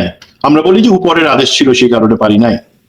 তো সেই কারণে একজন যদি আজকে ধরেন, আমি জানি সেনাপ্রধানের মনে কখনো এই ধরনের কোনো চিন্তা বা ভয় নাই। মাঝে মাঝে একটা কথা আছে যে উনিও তো, ওনাকে দায়ী করা হবে যে কেন উনি ভিতরে ঢুকেন নাই, কেন কোন আদেশে ঢুকেন নাই। আদেশ আমাদের সবার ছিল। যেটা পার্থক্য একটা বলা হয় সেটা হচ্ছে যে আমরা সেনাবাহিনীর যে চ্যানেল, সেখান থেকে সেই অনুযায়ী আমরা ভিতরে ঢুকতে পারি নাই, আমাদেরকে সেনাপ্রধানের থেকে ডাউন আদেশটা দেওয়া হয় নাই। আর বলা হয় যে না, সেনাপ্রধান হয়তো তার অতিরিক্ত আরো 2-1 জায়গা থেকে আদেশ পাইছেন, আমি সেটা ব্যাপারে জানি না, বাট আমরা কেউ আসলে ঢুকতে পারি না। সুতরাং আজকে যদি কাউকে সেই কারণে সাক্ষী অথবা ইমপ্লিকেট করা হয় ব্যর্থতার জন্য, প্রথমে তো আমাকে বলা হবে, আমি তো সেখানে প্রথম আমার মানে আর্মি সেনাবাহিনীর এলিমেন্ট নিয়ে সেখানে গেছিলাম। তো ব্যর্থতার জন্য কাউকে যদি দায়ী করা হয়, সেখানে আমাকে দায়ী করা হোক। সুতরাং আমি এটা নিশ্চিতভাবে বলতে পারি, এবং আমি জানি যারা এটা নিয়ে, এই কমিশন গঠন নিয়ে প্রচন্ড দাবি করে আসছিলেন, তারা প্রতিটা জায়গায় আশ্বস্ত করেছেন যে আননেসেসারি কাউকে হ্যারাস করা হবে না। এই অ্যাসুরেন্সটা যখন দেয়া হয়, সেই ফাঁকে যেটা করে, আমি সবসময় বলি যে ডিজিএফআই তাদের রোলের মধ্যে থাকলে জিনিসটা একটু ভালো হয়। তারা আননেসেসারি জিনিসগুলোকে পেঁচায়, ইচ্ছা করে অথবা অনিচ্ছাকৃত ভাবে। দেখেন, আমি জিনিসটা বলছি, মেজর জেনারেল জাহাঙ্গীর, আপনি আমার স্নেহভাজন। প্রথম কথা, আপনি আপনার অফিসারদেরকে চেক করেন, তাদেরকে সামলান। যেটা হয়েছে যে কোনো পক্ষ থেকে, আমি জানি না অন্য কোনো দেশ থেকে কোনো উস্কানি ছিল কিনা, এই যে একটা রিট হইলো, যে কারণে আমরা দেখতেছি যে আদালতের ইনভলভমেন্ট, আদালতের এখানে কোনোভাবে আসবার কথা ছিল না। এখানে যত কমিশন বা যা কিছু হয়েছে, প্রফেসর ইউনুস উনি কমিশন গঠন করে দিয়েছেন, বলছেন হয়ে গেছে। হ্যাঁ, এটাতে মামলা চলমান আছে, সেটার জন্য সাংঘর্ষিক কোনো কিছু না করেই অ্যাডমিনিস্ট্রেটিভ ভাবে কিন্তু এই কমিশনটা গঠন হওয়ার কথা, গঠন করবার কথা। বাট এখানে একজনকে, যিনি সেলিব্রিটি লয়ার বা আইনজীবী হওয়ার জন্য খুব চেষ্টা করছেন, ডিজিএফআই তাকে পুশ করে এই রিটটা সাবমিট করায়, যেটা কোনো দরকার ছিল না। কিন্তু এই সবাই জানতো, এবং বিভিন্ন পর্যায় থেকে আমরা তাকে মানা করেছিলাম যে don't go to court, court এখানে ডোন্ট ইনভলভ কোর্ট, এর মধ্যে কোর্ট ইনভলভমেন্টের দরকার নাই, আমরা একটা কমিশন পাবো। বাট দেখেন, কিন্তু কোর্টের ইনভলভমেন্টটা সেভাবে আসে। তার মানে একটা ডিলে গেম খেলা, বা এইটা নিয়ে জিনিসটাকে একটু নাচানো, যতটা সম্ভব পিছাই দেওয়া, সেটার একটা খেলা চলতেছিল। মেজর সুমন, আমরা ধরেন যেটা নিয়ে আপনি তো জানেন যে আমি দীর্ঘদিন এই বিডিআর এর এই হত্যাকাণ্ড নিয়ে অনেক রকমের কাজ করছি, প্রায় 4-5 বছর ধরে নানা বিষয় সামনে নিয়ে আসা, বিভিন্ন জনকে ইন্টারভিউ করা, তথ্যটার অনুসন্ধান। তো আমরা দেখছি যেটা যে ধরেন যে খবর পাচ্ছিলাম, যে প্রথমে শুনতে পাচ্ছিলাম যে কিছু উপদেষ্টার আপত্তি আছে, বিশেষ করে একজন উপদেষ্টার। পরবর্তীতে শুনলাম যে সেনাবাহিনীর ঊর্ধ্বতন অনেকেরই আপত্তি আছে। তো এই বিষয়গুলো তো আমাদের মেনে নেওয়ার কোনো যুক্তিসঙ্গত কারণ নাই, কারণ এরকম নির্মম হত্যাকাণ্ড, আমাদের 57 জন সেরা অফিসারকে আমরা হারিয়েছি, বা এই যে নির্বিচার যে জুলুম চালানো হয়েছে তার প্রতিকার হবে না। এবং এখনই আসলে ধরেন হাসিনার পরবর্তীতে এই সময়টাই হচ্ছে কথা বলা এবং বিচারের সময়। আমি আসছি আবার আপনার কাছে, ব্রিগেডিয়ার হাসান নাসির, আপনাকে ধন্যবাদ, আপনি জাস্ট আমাকে টেক্সট করেছেন, আমি আপনার কাছ থেকে রিপ্লাই দিয়ে বললাম আপনি জয়েন করেন। তো এই যে কমিশন, কমিটি বা সবকিছু মিলিয়ে, এবং আমি আজকে বিভিন্ন ফেসবুক পোস্ট এবং অনেক জায়গায় দেখছিলাম যে বিডিআর এটা নিয়ে তদন্ত কমিটির ক্ষেত্রে অনেকে আপনাকে প্রেফার করছেন, আরো কয়েকটি নাম আসছে, জেনারেল ফজলুর রহমান সাহেবের নাম আসছে, আরো অনেকেই চাচ্ছেন যে আপনারা এখানে নেতৃত্ব দেন যেন সঠিক বিচারটা হয়। তো আপনি কিভাবে দেখেন যে কমিশন, কমিটি বা শারীরিকভাবে আপনি কি আশাবাদী? আপনি কতটুকু আশাবাদী যে 5 কার্যদিবসের মধ্যে যেই কমিটি হচ্ছে সেই কমিটি আসলে কি দাঁড়াবে, আপনি কি মনে করেন, বা আপনারা কি চাচ্ছেন, কমিশন, কমিটি? প্রথম কথা প্রথম হচ্ছে যে এর আগে যেটা ছিল জাতীয় পর্যায়ের একটা কমিশন, জি, কমিশন এটা 1958 একটা অ্যাক্টের আওতায় এটা গঠিত হয়, গেজেট পাবলিশ হয়। Commission has the power of court. তার মানে কমিশন যে কাউকে কল দিলে সে আসতে বাধ্য, না আসলে তার বিরুদ্ধে ওয়ারেন্ট ইস্যু হবে, তাকে আসতে বাধ্য করা হবে। যে কোনো অফিসকে বলতে পারবে কোনো ডকুমেন্ট প্রডিউস করতে, কোনো এভিডেন্স প্রডিউস করলে তারা না বলতে পারবে না। সেই পরিপ্রেক্ষিতে কমিশন হলে হয়তো কাজ সুফলটা পাওয়ার সম্ভাবনা আছে। বাট কমিটি যেটা হলো, কমিটির ফলটা আমি অলরেডি আমার অবজারভেশন কর্তৃপক্ষকে জানিয়েছি। যখন আমাকে নিয়োগ দেওয়ার একটা চেষ্টা হচ্ছিল, আমার অবাক লাগছে যে আমি যদি এই কমিটিতে যোগ দিই, কমিটি বা কমিশনে যোগ দিই, তাহলে যে একটা কনফ্লিক্ট অফ ইন্টারেস্টের ব্যাপার আছে। আমি যেহেতু আগের কমিশনের রিপোর্টে নোট অফ ডিসেন্ট দিয়েছি, আমার নিয়োগের সাথে সাথেই একটা প্রশ্ন উঠবে যে আমি যেহেতু নোট অফ ডিসেন্ট দিয়েছি, এখন বিরোধী পক্ষ তাদের পক্ষে মতামত বের করার জন্য আমাকে নিয়োগ দিয়েছে, এবং পরবর্তীতে দেখা যাবে আমি একমাত্র টার্গেট হয়ে যাব। এবং অলরেডি আমি একটু ফিল করতেছি, যখন আমি রাত্রে 10টার সময় জানতে পারলাম যে I am already under surveillance. কয়েকদিন আগে আমার ইয়ের অফিসে, জামাইয়ের অফিসে আক্রমণ করা হয়েছিল, তাকে ক্ষতিগ্রস্ত করার চেষ্টা করা হয়েছে, সেটা রাজনৈতিক ভাবে সমাধান একটা সমঝোতার মাধ্যমে সলভ করা হয়েছে। আজকে আবার দেখলাম তার অফিসের সামনে সারাদিন ডিউটি করেছে, আমার সৈনিকরা অনেক কষ্ট করেছে, এবং পরে দেখলাম যে আমার বাসার সামনেও একই রকম ডিউটি বসছে। আমার মনে হলো যে আমরা একই পরিস্থিতি আবার ফেরত আসছে, ইন এ লাইটার ফর্ম আর in a sugar coated form. এটা আমার জন্য চিন্তার বিষয় হয়ে গেছে। আর কমিটি যেটা হয়েছে, আর্মি লেভেল কমিটি যেটা হয়েছিল, জেনারেল জাহাঙ্গীর নিজে করেছিলেন, এটা সভাপতি ছিলেন। উনি যেমন কাউকে ডেকে পান নাই, এই হোম মিনিস্ট্রি ডাকলে তো আরো পাবে না। সেনা সদর ডেকে যখন পায় নাই সেই সময়, হোম মিনিস্ট্রি তো এখন কাউকে ডাকলে কেউই আসবে না, কোনো ডকুমেন্ট চাইলে দিবে না, তার জন্য তাদের কোনো ক্ষমতাই থাকবে না। সুতরাং এই কমিটিটা আবার, আমি আমার ফেসবুকে পোস্ট দিয়েছি যে আরেকটা প্রহসন হবে এবং জাতির সাথে আরেকবার মস্করা হবে। তো আমার ধারণা যে স্বরাষ্ট্র মন্ত্রণালয় বা আইন মন্ত্রণালয় বিষয়টা উপলব্ধি করে একটা কমিশন করবেন। বাট আমার ভয় কিন্তু রয়ে যাচ্ছে। প্রথম হচ্ছে আমাকে নিয়ে একবার কন্ট্রোভার্সিয়াল করার একটা প্ল্যান হয়েছে যে ঠিক আছে, তো বেশি কথা বলতেছে, ওরে দিয়ে সাইজ করো, এই অ্যাটিটিউড কিন্তু এটাই, ওরে দায়িত্বটা দাও যাতে ভবিষ্যতে ওর উপর দিয়ে কামানটা দাগানো যায়। আর দ্বিতীয় যেটা ভয় হচ্ছে, এখন কমিশনে এমন কাউকে নিয়োগ দেওয়া হবে যারা ওই আগের আনিসুজ্জামানের মতনই অকার্যকর থাকবে। সেই বিষয়টা আমাদের মনে হয় এবার সতর্ক থাকতে হবে এবং সর্বত্র পাহারায় থাকতে হবে। এবং এই জন্য আমি বলেছি যে এবার অবশ্যই সচিব পর্যায়ের উপরের কাউকে, এবং সেটা বিচার বিভাগীয়, এবং অবশ্যই বিচারক হইতে হবে, হাইকোর্টের বিচারক বা সুপ্রিম কোর্টের বিচারক, মানবাধিকার কর্মী, এবং ইয়ে থেকে হইতে, বুদ্ধিজীবী থেকেও হইতে পারে, অবসরপ্রাপ্ত সামরিক কর্মকর্তাদের থেকে হতে পারে। এই পরিপ্রেক্ষিতে আমি সাজেস্ট করেছি অ্যাম্বাসাডার ফারুকজামান, উনি সামরিক অফিসার এবং একজন ব্যুরোক্রেট, সেও একজন মেম্বার হইতে পারে, সিনিয়র মেম্বার। বাট এই কমিটিটা অবশ্যই হইতে হবে বিচারকের অধীনে। গতবার কমিশন অনেককে দেখেছিল, তারা আসে নাই। ডিজিএনএসআই কে ডাকা হয়েছে, 5 দিন আগে পোস্টিং এসছে, একটা ডাইরেক্টরকে পাঠিয়ে দিছে, সে কিছুই জানে না। আমরা তো ডাকতেছি যে ডাইরেক্টর 25শে ফেব্রুয়ারিতে দায়িত্ব পালন করছে। এই জিনিসগুলো আগের কমিশনের সাথে হয়েছে। এবার যদি একজন বিচারক থাকে, যেমন গুম খুন কমিশনের বেলায় যেটা পারে নাই, এখানেও যদি একজন বিচারক থাকে তাহলে, এবং সঠিক যদি বিচারক আমরা নিয়োগ দিতে পারি, তাহলে হয়তো তিনি কাজটা আদায় করে নিতে পারবেন। যাকে হাজির হতে বলা হবে সে হাজির হবে, যে কাগজটা আনতে বলা হবে সে আনতে বাধ্য হবে। তখন আমরা বিচারটাকে সুষ্ঠু হবে বলে ধারণা করতে পারি। আমার কষ্ট কি, যে আমাদের কলিগ 57 জন মারা গেছে 2009 সালে, কিন্তু এখন এই বিচার চাওয়াটাই মনে হচ্ছে যেন একটা অপরাধ। আমি কেন বিচার চাচ্ছি, বা এই পরিবার কেন বিচার চাচ্ছে, বা কিছু দেশের নাগরিক কেন বিচার চাচ্ছে? আমাদের বিরাট একটা অংশ সম্পূর্ণ নীরব, এই সামরিক বাহিনীর কর্মকর্তা। আমার অ্যাটাচমেন্টের কারণ এই 57 জনের থেকে সাথে মধ্যে আমি প্রায় 38 জনের সাথে আমি সরাসরি চাকরি করেছি, এবং একজনের মৃত্যুর 30 সেকেন্ডস আগে আমার সাথে কথা হয়েছে, মেজর মাকসুম। আমার ফোনটা রাখছে যে স্যার আমার এখানে মিডিয়া ঢুকছে স্যার, আমি ফোনটা রাখি। এবং পরে আমি যখন টাইম ক্যালকুলেশন করে দেখলাম যে তার মৃত্যুর টাইম হচ্ছে যখন এক্স্যাক্টলি যে মুহূর্তে আমি ফোনটা রেখেছি, সে ফোনটা রেখেছিল। তার মানে এই তদন্তের সাথে আমার সম্পৃক্ততার কারণ কিন্তু এইগুলা। আমি স্কুলে কমান্ডার ছিলাম, আমার চিফ ইন্সট্রাক্টর জাস্ট ওখান থেকে আমি বিদায় দিয়েছি, সে এখানে এসে মারা গেছে। এই যে মেজর মাকসুম, আমি বিদায় দিয়েছি, সে এখানে এসে মারা গেছে।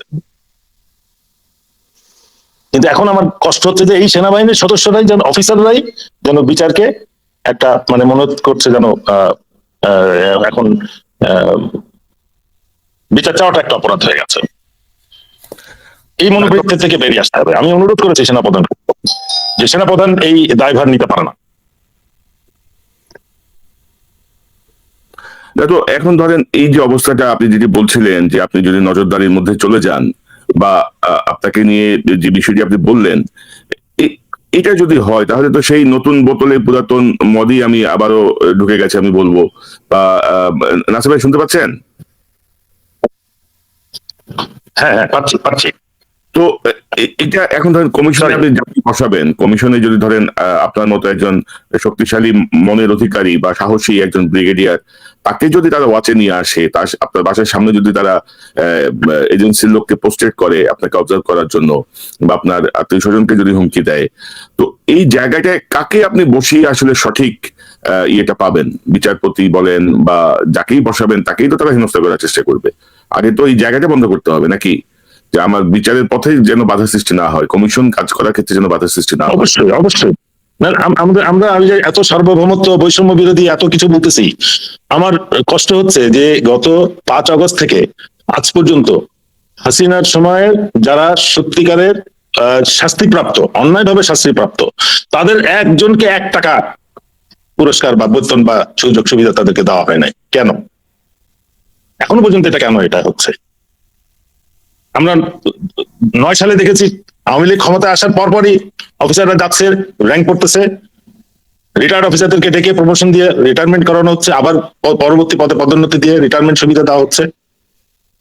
অনেক কিছু, এরকম অনেক কিছু দেখছি, বাট 4.5 মাস হয়ে গেলে এরকম কোনো পদক্ষেপ দেখছি না। এবং অনেককে চরম অন্যায় ভাবে কিন্তু বের করা হয়েছে, বিশেষ করে এই যে তাপস হত্যা কেস। তারপরে আমার সাথে যারা প্রায় 300-350 আছে, আমি সবাই নির্দোষটা বলছি না, কিন্তু আমাদের সেনাবাহিনীর ডিসিপ্লিনটা মাপতে হবে কিন্তু একই মেজারিং স্টিক দিয়ে। আমি যদি বলি যে একটা ফিটের 12 ইঞ্চিতে 1 ফিট হয়, সেটা জেনারেল আজিজের জন্য 12 ইঞ্চি হইতে হবে, শফির জন্য 12 ইঞ্চি হইতে হবে, শফির জন্য সেটা 36 ইঞ্চি হইতে পারে না, 36 ইঞ্চিতে 1 ফিট হইতে পারে না। আমরা সবাইকে একই ডিসিপ্লিনের স্কেলে মেপে যদি তারা শাস্তিপ্রাপ্ত হয় তাদেরকে শাস্তি দিব, কোনো অসুবিধা নেই। কিন্তু কাউকে শাস্তি দিব সামান্য অপরাধের জন্য, আর অনেক বড় বড় অপরাধ করে তারা মেডেল টেডেল লাগায় ইউনিফর্ম পরে তারা সগর্বে ঘুরবে, এটা তো অ্যাটলিস্ট 2024 সালে এটা আশা করা যায় না। আমরা গ্লোবাল ভিলেজ বলি, আমাদের সেনাবাহিনীকে সারা বিশ্বের সাথে একটা স্ট্যান্ডার্ডে আনতে হবে। এটা সেরিমনিয়াল আর্মি হলে তো হবে না।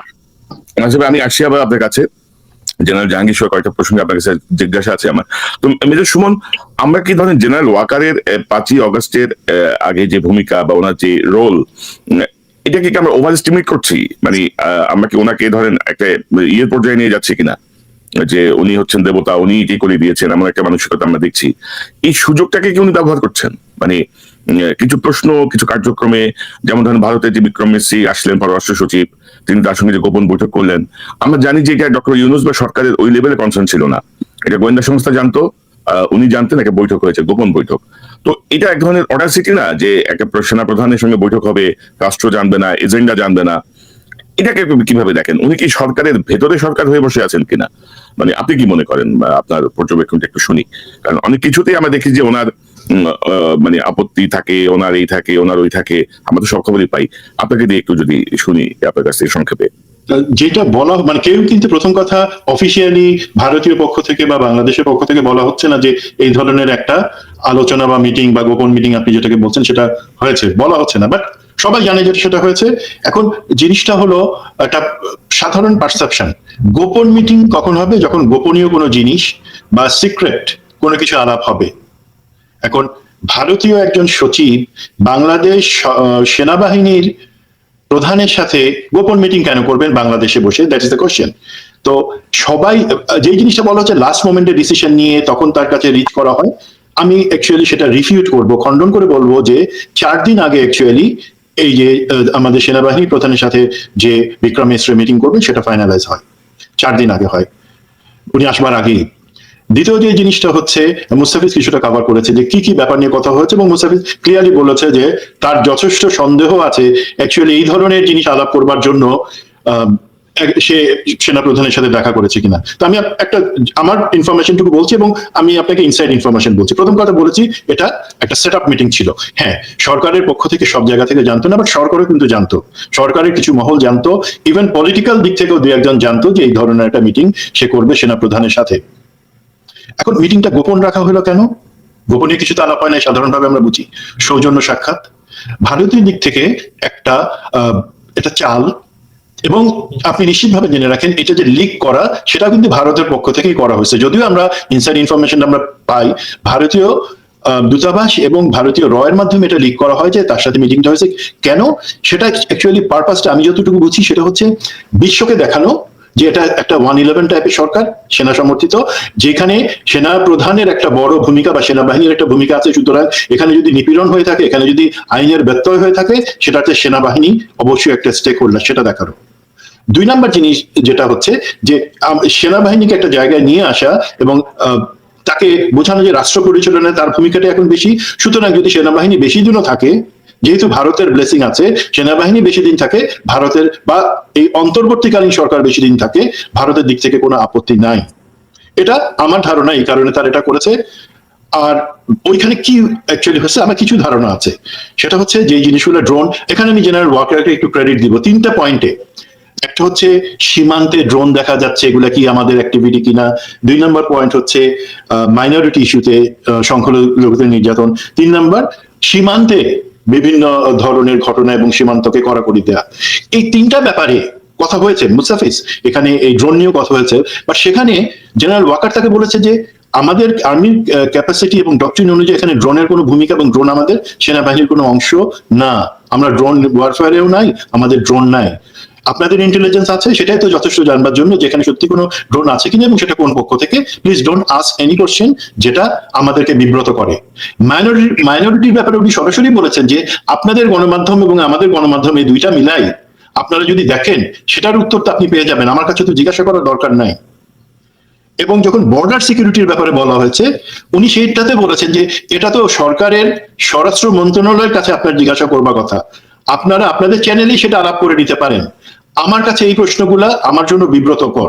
সুতরাং জেনারেল ওয়াকার যে এই 3টা পয়েন্টে খুব স্ট্রংলি তাকে বলেছে, আমি তাকে সাধুবাদ জানাই। বাট আমি সাধুবাদ কোন জায়গায় জানাবো না জেনারেল ওয়াকারকে। এবং জেনারেল ওয়াকার স্যার, আমি আপনাকে সরাসরি প্রশ্ন করছি যে আপনি জানেন এবং জানতেন যে এই মিটিংটা লিকড হবে। যদি মিটিংটা সত্যি একটা সাধু উদ্দেশ্যে হয়ে থাকে এবং সৌজন্য সাক্ষাৎকার হয়ে থাকে, যেখানে হ্যাঁ এই ধরনের কিছু ব্যাপার আলোচনা হয়েছে, আপনি কেন সেই জিনিসটা, আপনার তো আইএসপিএল আছে, অথবা আপনি সরকারকে কেন বলেন না যে জিনিসটাকে বলা হোক যে এমন একটা জিনিস হয়েছে, ঝেড়ে কাশেন আপনারা, তাতে আপনাদের উপরে আস্থাটা বাড়বে। আপনাকে এই যে কনক সারোয়ার যে প্রশ্ন করলেন যে অ্যাকচুয়ালি 5ই আগস্টের পূর্ববর্তী অন্যান্য জায়গা থেকে এটা কি হাইপের উপরে আমরা এই জায়গায় নিয়ে গেছি আপনাকে, আমি বিশ্বাস করতে চাই না। লিডারশিপের দরকার ছিল সেই সময়, আপনি অন্তত 3 তারিখ থেকে সঠিক ভূমিকাটা পালন করেছেন, বাট সেখানে 3 থেকে 5 শেষ হয়ে যায় নাই। আমরা চাই সঠিক ভূমিকার সামনেও থাকবে। এখন আরেকটা জিনিস আছে যেটা আপনার আশা করি আপনি বলবেন, এই মিটিং এ বিক্রম মিস্ত্রি আপনাকে একটা 15 পয়েন্টের একটা তালিকা দিয়েছে। মানে আমরা বলি ডোন্ট ডু দ্যাট। তালিকাটা kind of don't do that, মানে কি তারা চায় না যে বাংলাদেশের সরকার বা সেনাবাহিনী এই জিনিসগুলো করুক। তার মধ্যে কি ধরনের আছে, স্বাভাবিকভাবে বলা আছে যে যেই বিভিন্ন কোর্স এবং যৌথ প্রশিক্ষণ সেই জিনিসগুলো যাতে বন্ধ না হয়। ভারতের থেকে যে ডিফেন্স পারচেজের ইনিশিয়েটিভটা পতিত স্বৈরাচারী হাসিনা শুরু করেছিল, সেটাই যাতে কন্টিনিউ হয়, সেই জিনিসটা যাতে আরো, কারণ তাদের তো সেখানে টাকা পয়সার ব্যাপার আছে। এবং ডিফেন্স জয়েন্ট ডিফেন্স যেই ফোরামগুলো আছে সেটাতে বাংলাদেশ যাতে আলাদাভাবে কোনোটাতে না জয়েন না করে, এমন অনেক আছে। আমাকে একজন বলেছে যে সেটাতে এই বিডিআর পিলখানা হত্যাকাণ্ড বা অন্যান্য যেগুলো সেন্সিটিভ ভারতের সংশ্লিষ্টতা চলে আসতে পারে, সেক্ষেত্রে আপনারা বলেছেন যে সেটা দুই দেশের সম্পর্ক নষ্ট করবে, সেটাও যাতে না হয়। তো এটা কি সত্যি এই ধরনের কিছু ছিল? আমি জানি যতদূর আপনি সেটার ব্যাপারে, তালিকাটার ব্যাপারে তার সাথে কোনো আলোচনা বা অল্টারকেশনে কাউন্টার কোনো আর্গুমেন্টে যান নাই, সেটা আমি জানি। বাট এই ধরনের জিনিসগুলো তারা যদি বলে থাকে, সেক্ষেত্রে আপনার অবস্থান কি এবং কেন আপনার কাছে তারা এটা বলবে? দেশে একটা অন্তর্বর্তীকালীন সরকার আছে, আপনার কাছে এই ধরনের কোনো তালিকা তো তাদের দেওয়ার প্রশ্ন না, সেটা তাদের আস্পর্ধা। সো এই জায়গাটাতে ক্লিয়ার করা দরকার। জেনারেল হাসান নাসির যে জিনিসটা বলেন সেই ব্যাপারে আমি কি একটু আসতে পারি কনক ভাই? অবশ্যই। আপনি ওই যেই বঞ্চিত অফিসারদের কথা যেটা বলছিলেন, এবং এই ক্ষেত্রে দেখেন স্যার, এই বঞ্চিত অফিসার আপনি টাকা পয়সা বা তাদেরকে যে ক্ষতিপূরণ সেটার কথা বলছিলেন, অবশ্যই আমি যদিও আবেদন করি নাই, আমার নিজস্ব একটা ব্যক্তিগত পয়েন্ট অফ ভিউর কারণে করি নাই, কারণ আমি এই অন্তর্বর্তীকালীন বা এই সেট আপের কাছে আমি কিছু চাবো না। বাট যারা অ্যাকচুয়ালি চাচ্ছে বঞ্চিত হিসাবে যে আন্দোলনটা, সেটা কিন্তু অ্যাকচুয়ালি শুধু টাকা পয়সা বা র্যাঙ্কের জন্য না। তারা যেটা বলতে চাচ্ছে বা তাদের যে স্পিরিট হচ্ছে, দেখো আমরা এই ধরনের অ্যাসেট ছিলাম, একটা দেশের সেনাবাহিনীর, গর্বিত সেনাবাহিনীর একটা বড় সম্পদ ছিলাম, চক্রান্ত করে বা আমরা বিভিন্ন ফোরামে এই পতিত স্বৈরাচারী হাসিনা বিডিআর হত্যাকাণ্ড এগুলো নিয়ে কথা বলেছি বলে তোমরা আমাদেরকে বের করে দিছো। বাট আমাদের মাধ্যমে যে সেনাবাহিনী বা জাতি উপকৃত হতে পারতো, আমাদেরকে সেই সুযোগটা দাও যে দেখো আমরা জাতির জন্য কতটুকু এবার দিতে পারি, সেনাবাহিনীর জন্য কতটুকু দিতে পারি। আমি কি চাই সেটা পরের কথা, বাট দেখো, কারণ আপনারা দেবেন স্যার, আপনার সাথে তো সেই সমস্ত অফিসারের অনেকেরই যোগাযোগ আছে, সবাই কিন্তু আলহামদুলিল্লাহ যে যেখানে আছে দেশে বা বিদেশে, সবাই নিজেদেরকে প্রচন্ড ভালো জায়গায় নিয়ে গেছে তাদের পরিশ্রম, মেধা এবং দক্ষতার মাধ্যমে। সেই মেধা এবং দক্ষতা কেন আমরা কাজে লাগাবো না? এবং কাজে লাগানোর এই জায়গায় আমি বলি স্যার, এই যে কমিশনগুলো হচ্ছে, সেই কমিশনে এই আমরা যে এখন বিডিআর হত্যাকাণ্ড নিয়ে যে কমিশন বলছি, সেখানে তো আমার মনে হয় maximum possible officer, retired officer যারা বলছি, আপনি বলবেন কনফ্লিক্ট অফ ইন্টারেস্ট না, তারা স্বাভাবিকভাবেই আসবে, কারণ তারা ঘটনার অনেক কিছু জানে। এই ক্ষেত্রে আমি বলি গুম কমিশনের ব্যাপারে অবশ্যই তারা একটা ভালো একটা পদক্ষেপ, বাট আমার আশা হবে এই কমিশন, যেটা কমিশন আমি চাইবো, কমিটি আমি চাইবো না, সেটাতে ম্যাক্সিমাম পসিবল আর্মি অফিসার থাকুক এবং গুম কমিশনও army officer, retired army officer দেয়া হোক। না হলে কি গুম কমিশনের উপর কিন্তু আমার আস্থা চলে যাচ্ছে। সরি, এই কারণে না যে তারা গুমের তদন্ত করতেছে তা না, তদন্তটা যেই প্রক্রিয়ার মধ্যে আরো মানে সঠিকভাবে হওয়ার কথা, আমার সেই জায়গায়, যেমন আমরা প্রথমে যে লিস্টটা দেখলাম, সেই লিস্টে যে নাম আমার কাছে দেখে মনে হলো ডিজিএফআর ডিজি অফিসে গিয়ে তার অনার বোর্ডের কেউ মোবাইলে ছবি তুলে সেই ছবিটা দিয়ে তারপর বলতেছে এদের নাম পাঠাও। আমি তো যাচাই বাছাই করবো যাতে আমরা প্রকৃত যারা গুম খুনের সাথে জড়িত তাদেরকে ধরতে পারি। আমি এমন কোন নাম হেবাই নিয়ে আসবো না, যেহেতু অনার বোর্ড থেকে নেওয়া হয়েছে। আমি কেন বলছি, এক একজনের নাম দুইবার করে আসছে, আপনারা চেক করে দেখবেন, ডিজিএফ অফিসে, ডিজির অফিসে যান, নামগুলো ঠিক এইভাবে আছে। কারণ একজন মোল্লা ফজলে আকবর, উনি মেজর জেনারেল ছিলেন, পরবর্তীতে লেফটেন্যান্ট জেনারেল ছিলেন, দুইবার তার নাম আসছে, এখন সেইভাবেই আসছে, সেই নাম চলে আসছে। যাদের আমি জানি একজনের সময় কোনো গুম খুম হয় নাই, তার নাম আসছে। এগুলা প্রশ্নবিদ্ধ করবে, দুর্বল করে ফেলবে আপনাদের জায়গা। এবং যেই ড্রাফটটা আপনারা পাঠাচ্ছেন স্বরাষ্ট্র মন্ত্রণালয়, সেই ড্রাফটটা যদি আপনারা তাকায় দেখেন, যে সেটা একটা প্রাইমারি স্কুলের ছাত্র সেই ধরনের কাঁচা হাতে ড্রাফট করে না। প্লিজ এই সমস্ত দুর্বলতা কাটাতে পারেন যদি আপনারা আপনাদের জনবলটাকে সঠিক জায়গা থেকে সঠিক লোক নিয়ে করতে পারেন।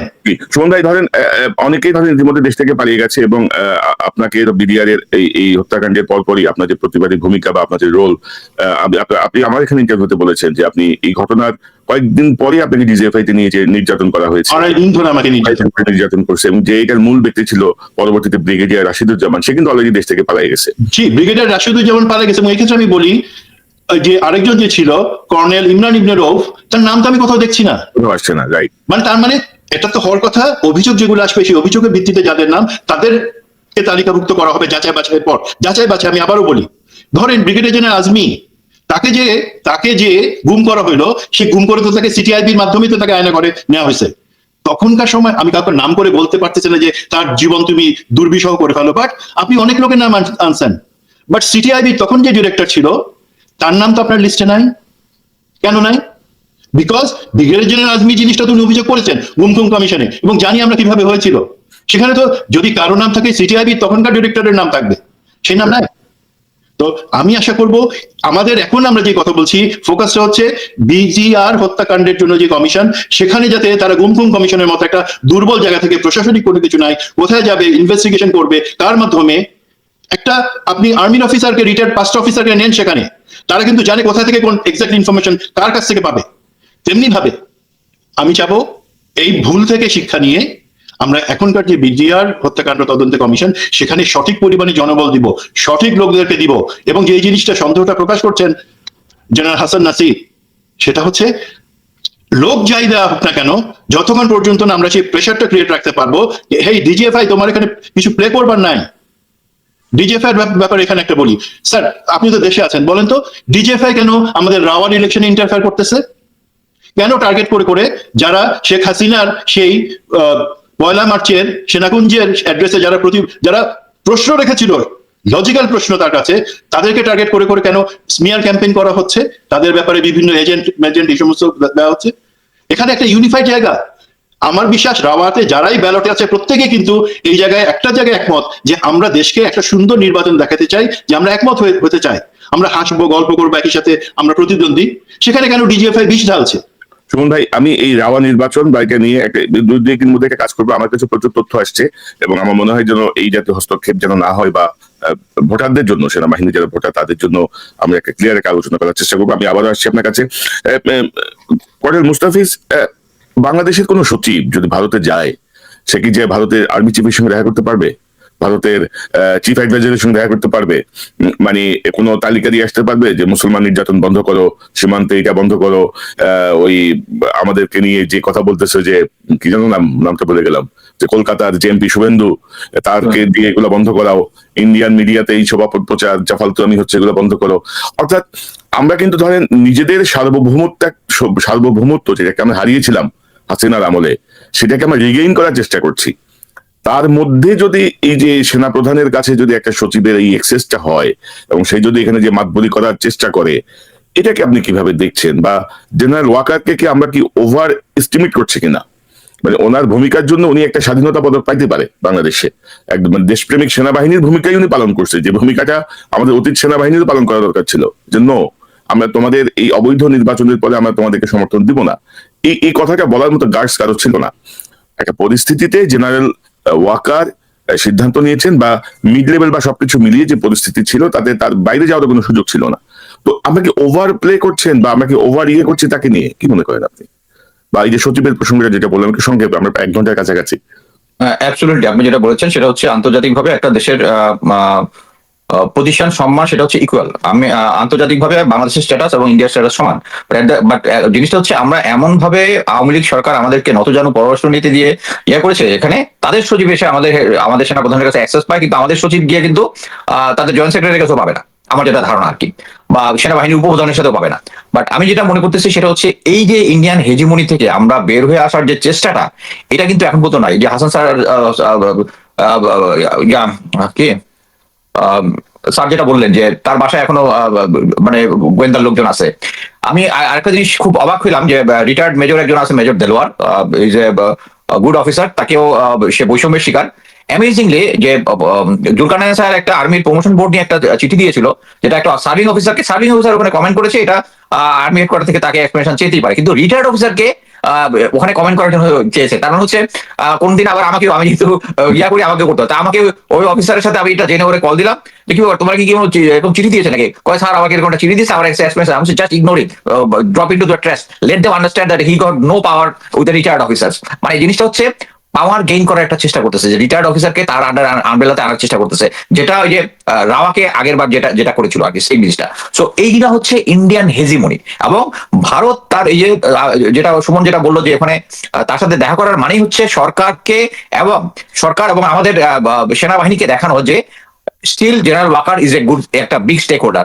আমি যেটা মনে করতেছি বর্তমানে সেনাবাহিনীর যে পাওয়ারটা আছে is come from DGFI, is come from 9 div, is come from BGB. মানে হচ্ছে যে কোনো একটা ক্রাইসিস সিচুয়েশন হলে যারা স্টেক হোল্ডার থাকবে ঢাকা কন্ট্রোল করার, তাদের এদেরকে কিন্তু এখন পর্যন্ত উনি সরান নাই। বাট এই জিনিসগুলা যদি উনি সরায় ফেলেন তাহলে কিন্তু আস্তে আস্তে কিন্তু ওই যে প্রোপাগান্ডাটা কমে যাবে, শেখ হাসিনার এটা কমে যাবে তার। বাট তারা মনে করতেছে তারা এখনো এই ইম্পর্টেন্ট জায়গাগুলো কন্ট্রোল করতেছে। সো আমি যেটা মনে করি যে এই যে যত সময় যাবে এই যে ইন্ডিয়ান প্রোপাগান্ডা জগৎ ছিল এগুলো আস্তে আস্তে সীমিত হয়ে যাচ্ছে। যত সময় যাবে তত এই জেনারেল ওয়াকারের পাওয়ারটা কমতে থাকবে। এই কমতে থাকা পাওয়ারটাকে বুস্ট দেওয়ার জন্য বিক্রম মিশ্র আইসা সেনাপ্রধানের সাথে দেখা করে এটা বুস্ট দেওয়ার চেষ্টা করছে। এবং স্টিল ইন্ডিয়ান হেজমনি যে কাজ করতেছে এটা তার চলে যাওয়ার সাথে সাথেই যখন দেখা গেল যে কি আমাদের কমিশনটা হবে না, এই যে 25 ফেব্রুয়ারি যে বিডিআর কারণে যে গুণটা হবে না, এটা ক্লিয়ার ইন্ডিকেশন যে এখনো তারা জানে। আমি প্রথমবারই জিনিসটা বলছিল হাসান নাসির স্যার তখন ছিলেন না, যে কিভাবে আন্তর্জাতিকভাবে তারা এখন ব্যাকফুটিং আছে, নেইবারদের সাথে ব্যাকফুটিং আছে। এইটার যদি একটা কমিশন হয় তারা আরো ব্যাকফুটিং এ যাবে। সো আমরা মনে করি যে এট প্রেজেন্ট, এবং আমি আরেকটা জিনিস বলি যে একটা জিনিস আমি ফিল করেছি, সেটা হচ্ছে বাংলাদেশের অন্যান্য যে রাজনৈতিক দলগুলো আছে, ইভেন আমি নাম করেই বলি বিএনপি এবং জাতীয়, তাদের মধ্যেও একটা ইন্ডিয়ান সিম্পাথাইজার গ্রুপ আছে। আমি যেটা মনে করি যে তারা ফিউচারের জন্য, এখন আমি দেখলাম যে রাজনৈতিক দলগুলো অ্যাকচুয়ালি ক্ষমতা নেওয়ার জন্য মুখে আছে, আমার কাছে যেটা মনে হচ্ছে সে এরকম একটা সিচুয়েশনে তাদেরকে মানে সবসময় ভারত যেভাবে ধোকা দেয় সেম একই ধোকায় তারা আবার আছে। তাদেরকে এমন একটা জিনিস বোঝানো হয়েছে যে এই যে ইয়াটা কি বলে, এই কমিশনটা যদি না হয়, যদি কমিটি হয়, যদি কোনো কিছু হয়, তাহলে তাদেরকে একটা ফেসিলিটি দিবে আমি অ্যাজিউম করি। বাট আমি একটা জিনিস তারা শুধু এইটুকু বুঝতেছে না যে এই কমিশনটা হওয়ার পরে যে সিচুয়েশনটা হবে that will give them better leverage to deal with India. এবং মানে এই যে রাজনৈতিক দলগুলো আছে, যদি এই কমিশনটা ঠিক মতো কাজ করে, এবং আমরা আজকেও দেখেছি যে captain Tamim Haider wife clearly বলেছেন যে তার রুমে 3 জনের ছিল, তারা হিন্দিতে কথা বলতেছিল। ভারতের ইনভলভমেন্টের অনেক ভিডিও আছে, অডিও আছে। আমি নিজে আমার ফেসবুকে একটা ভিডিও দিয়েছি যে সারা খাতুনের সাথে যে অ্যাম্বুলেন্স গুলো বের হয়ে আসছে, একজন কিলার বের হয়ে আসছে, এটা ছবিটা এনটিভি ফুটেজের মধ্যে আসছে। সো এটা যখন এস্টাবলিশমেন্ট হবে, রাজনৈতিক দলগুলা ইন্ডিয়ার সাথে ডিল করার জন্য আরো বেটার পজিশনে থাকবে, এবং তারা যেন, আমি তাদেরকে অনুরোধ করবো তারা যেন এই ইন্ডিয়ার ফাঁদে পা না দেয়। ধন্যবাদ। জি নাসির ভাই, আপনার কাছে আমার প্রশ্ন যে আপনারা ধরেন যে দাবিটা করছেন, আদৌ যদি এখন তদন্ত কমিটি তারা ঘোষণা করে, আপনারা কি এটা মানবেন কিনা, বা আপনাদের পরবর্তী পদক্ষেপটা কি হবে? কারণ আপনারা বলছেন কমিশন, তারা চাচ্ছে তদন্ত কমিটি, যে কমিটির আসলে কোনো গ্রহণযোগ্যতা বা কোনো চাবি থাকবে না কোথাও, 1 নাম্বার। 2 নাম্বার বিষয়টা হচ্ছে জেনারেল জাহাঙ্গীর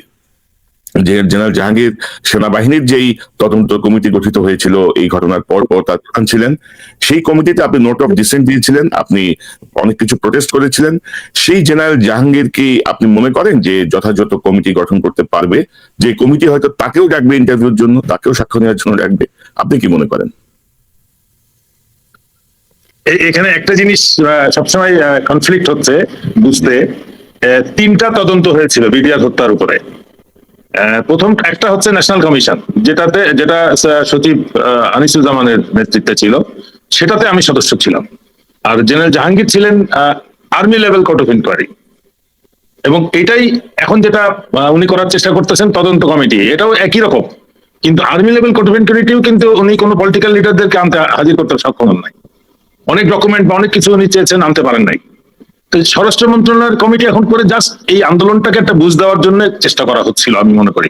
এবং আমি যেটা খবর পেলাম, উনি অলরেডি বুঝতে পেরেছেন যে এই কমিটির দিয়ে কোনো উনি যেটা অ্যাচিভ করতে চাচ্ছেন, বা ওনার সাথে যারা অ্যাচিভ করতে চাচ্ছেন, যাদেরকে দিয়ে একটা কিছু ললিপপ টাইপ ধরাই দাও, শান্ত হয়ে যাবে, ওইটা হবে না বিধায় তারা কমিশন করবেন। বাট এখন আবার ওই কমিশনের আগের খেলাটা আনিসুজ্জামান আবার হয়তো খেলবে, সেটা যেন খেলতে না পারে সেই জন্য চাপটা রাখতে হবে। সর্বপর্যায়ে প্রতিটা সদস্য নিয়োগের ব্যাপারে এবার সতর্ক থাকতে হবে, যাতে কোনো আমরা আজকে সকালে যেটা বলেছি যে স্বৈরাচারের দোষর কোনো বিতর্কিত ব্যক্তি যেন এটাতে না থাকে, মানবাধিকার কর্মীকে থাকতে হবে। সবসময় এটাকে একটা বুঝ দেওয়া হয় যে এটা বিডিআর মানে এটা ইউনিফর্ম পার্সন, এটা জেনেভা অ্যাক্টের আন্ডারে চলে যাবে। বাট আমাদেরকে বুঝতে হবে যে বিডিআর হত্যাকাণ্ড এইখানে ইউনিফর্ম অফিসাররা ছিল ঠিক, যে কোনো একটা আর্মড কনফ্লিক্ট বা একটা অন্য যে কোনো দেশের একটা কনফ্লিক্টে সশস্ত্র বাহিনী যেভাবে নিরীহ লোকদেরকে মারে, নিরস্ত্র লোকদেরকে মারে, এখানে এরকম একটা সশস্ত্র বাহিনী নিরস্ত্র অফিসারদেরকে হত্যা করছে। এটাকে কিন্তু বলা যাবে না যে আর্মড কনফ্লিক্ট বিটুইন 2 ফোর্সেস বা 2 পার্টিস। এখানে কিন্তু এক পার্টি সম্পূর্ণ আনআর্মড ছিল। এবং এটাকে সবসময় ওই ইয়েতে দেওয়া হয়, এটার তো কোনো বিচার হবে না, এটা তো মানবাধিকার না, আর্মির ধরনের ইয়ে হলে এটা জেনেভা অ্যাক্টের আওতায় বিচার হবে, এটা এখানে এই ধরনের একটা কথা বলা হচ্ছে। কিন্তু আমরা কিন্তু এটাতে মানতে রাজি না। যেহেতু এক পক্ষ সম্পূর্ণ, তারা কোনো প্রকার ইভেন পেন্সিল দিয়ে কাউকে গুঁতা দিয়েছে এরকম কোনো প্রমাণ আমরা পাই নাই। যে জীবন বাঁচাতে তারা একটা পকেট থেকে কলম বের করে তারা আত্মরক্ষার চেষ্টা করছে, তারা একেবারে অকাতরে জীবন দিয়েছে। সুতরাং এই ক্ষেত্রে ওটা অবশ্যই এটা মানবতার বিরুদ্ধে অপরাধ হয়েছে। এবং আমি মনে করি যে শেখ হাসিনার ফ্যাসিজমটা শুরু হয়েছে এই বিডিআর হত্যাকাণ্ড দিয়ে। সুতরাং এটাকে যদি বিচার না করা যায় তাহলে ওই গুম খুন বা মানবাধিকার আন্তর্জাতিক মানবাধিকার আদালত যেটা হয়েছে ওটা থাকারই প্রয়োজন নাই। ওটাও একটা মানে প্রথম কেসটা যদি এরা বিচার না করতে পারে। রাইট নাসির ভাই, আমি বুঝতে পারছি। জি। আর তৃতীয় যেটা তদন্ত হচ্ছে সেটা হচ্ছে যে আর এখন যে নাটকটা করছে তাকে আনা হয়েছে যে তুমি বেছে বেছে এমন ভাবে তদন্তটা করবা যাতে গড়ে একটা সবাইকে অপরাধ করুক বা না করুক তাদেরকে নিয়ে জেলে রাখা যায় এবং অনির্দিষ্টকালের জন্য যেন তারা জেলে থাকে। এবং এটা শুধু না, এই যে সার্ভিং অফিসারদের প্রতি যারা অসন্তোষ প্রকাশ করছে তাদেরকেও বেছে বেছে কিন্তু বের করা হয়েছে এবং তাদেরকে এখন সামান্যতম সুযোগ মানে প্লট সবকিছু আছে। রিটায়ার্ড অফিসারকে এখন বলা হচ্ছে যে তুমি তো বরখাস্ত, তাকে সে পেনশন পাচ্ছে, তার প্লট আটকিয়ে দিয়েছে। পিএস ডাইরেক্টরেট বলতেছে তোমার তো 2 বছর জেল, তুমি তো বরখাস্ত। এখন প্রশ্ন হচ্ছে কে তার কথা শুনবে যে আমি তো পেনশন পাচ্ছি? মানে কিরকম একটা বিশৃঙ্খল অবস্থার সৃষ্টি হয়েছে, কোনো কিছু কিন্তু হিসাব নাই। এগুলোর ব্যাপারে প্রয়োজন ছিল সাথে সাথে একটা মানে কমিশন করে এটা বসে বিষয়টা বিবেচনা করে যে কি হয়েছে, কেন এত অপরাধ। এই সেনাবাহিনীর অফিসারের র্যাবে যে এত র্যাব দেখেন তাদের ভুল স্বীকার করে কিন্তু মাপ চেয়ে নিছে ডিজি। যাই করুক র্যাব কিন্তু র্যাবের অফিস যে দুর্ঘটনাটা গুলো ঘটেছে গুম খুন যাই কিছু হয়েছে 99% মিলিটারি অফিসাররা ইনভলভ এটাতে। তারা পুলিশকে ইমপ্লিকেট করে এই কাজগুলো করছে। এরা এই অথরিটিটা পাইছে কোথায়, সাহসটা পাইছে কোথায়? এই পাইছে হচ্ছে সেনাবাহিনী থাকাকালে যে ইমিউনিটি তারা আছে, যে বেসিক মানে রাইটসটা নাই, ফান্ডামেন্টাল রাইটসটা সশস্ত্র বাহিনীর নাই। তাদেরকে যা বলা হয় তোমাকে জেল, তোমাকে এই শাস্তি দেওয়া হলো, তারপরে সে ওই শাস্তিটা নিয়ে চুপচাপ একা একা কাঁদতে কাঁদতে বাড়িতে চলে যায়।